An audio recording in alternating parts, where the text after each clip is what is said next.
You ask Tiger to solve. This deals with linear equations with one unknown. The final result is d equals 7/2. Let's solve it step by step.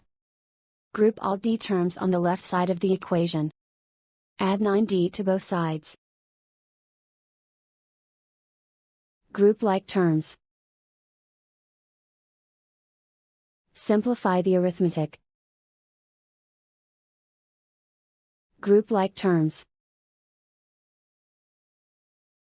Simplify the arithmetic. Group all constants on the right side of the equation. Add 7 to both sides. Simplify the arithmetic.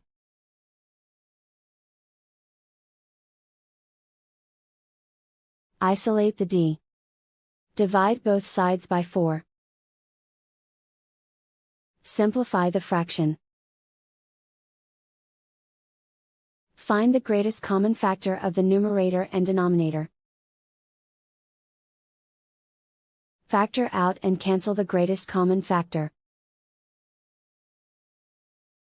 And so the final result is d equals 7/2.